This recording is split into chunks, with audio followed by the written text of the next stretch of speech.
बरायबाय जोंनि नार्जारि इडुकेसनाव मोनाबिलिनि खौरांखौ नोंथांमोननि गेजेराव होनो सानबाय। दा जोङो माने मोनाबिलिनि खौरांनि थाखाय मोनथामसो टपिक्स लाबोदों, बारा टपिक्स लाबाखै। दा नायदो।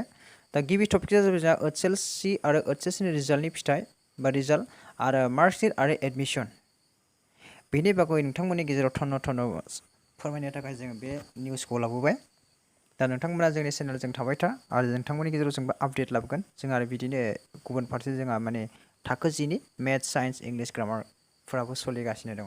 दा बेखिनिखौबो नोंथांमोना जोंनिफ्राय नायनानै सोलोंनो हागोन आरो पेरेन्टस गार्जेनफ्रा जोंनिफ्राय गावनि फरायसा बा गावनि फिसाफोर दङ बिथांमोननो शेयार खालामना होनो हागोन। दा नैबे समाव जोङो माने कारेन्ट एफेयार हिसाबै निखौ लाबोबाय। नायदो जों HLC आरो HSCनि रिजाल्ट आरो मार्कशिट आरो एडमिसनखौ नाय।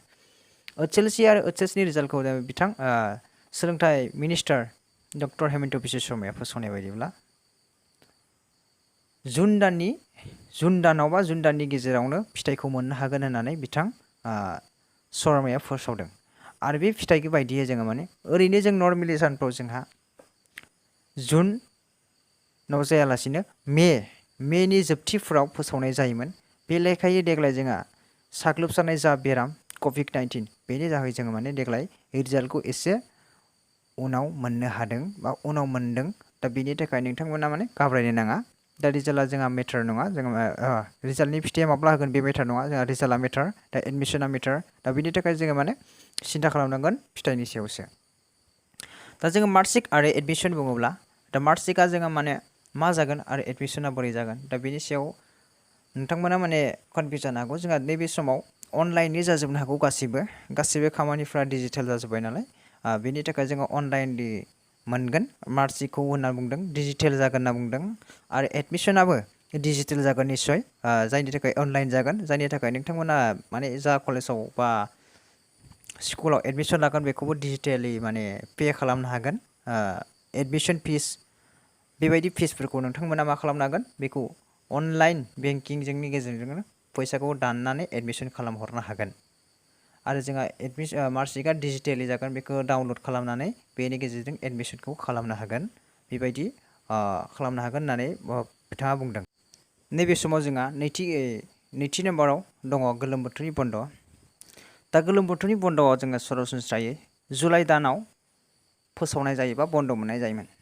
नाथाय जों बुहुमनां जि COVID-19नि साग्लोबसार, बे साग्लोबसारनि थाखाय देग्लायनि बे गरम बन्द'खौ नैबे मे दानावनो मे दाननि 1 अक्ट'निफ्राय जागायनानै 30 मेनि गेजेराव जागोन होननानै बेखिनि सानखौ माने गरम बन्द'नि सान होननानै गासै सोरखारि फरायसालिखौ डक्टर हेमन्त बिश्व शर्मा बिथाङा फोरमायदों प्रेस मिटनि गेजेरजों। दा बेनिखायनो जोंनि थाखाय गुड निउस, जाय जों माने आद्रा थानाय सोलोंनो हायै माने साबजेक्टफोरखौ बा लेसनफोरखौ सोलोंना लाफुंनो हागोन। बे गरम बन्द'नि जि मोननो गोनां बेखिनियाथ' थांखाबायानो।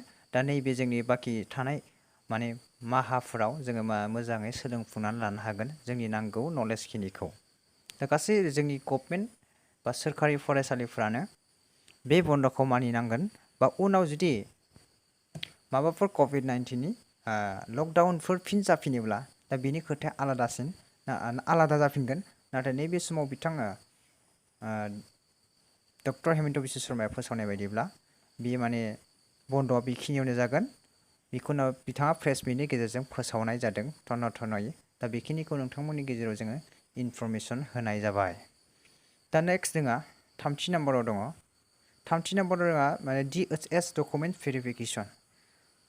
बेयो माने सिगांनि इन्टारभिउफ्रा जोबखांखाबाय। दा बेयाव जायफोर आनजाद लिरगिरिफ्रा पास जादोंमोन बिथांमोननि थाखाय गुड निउस। बिथांमोननि डकुमेन्टस भेरिफिकेसना 12 मेनिफ्राय जागोन स्टार्ट।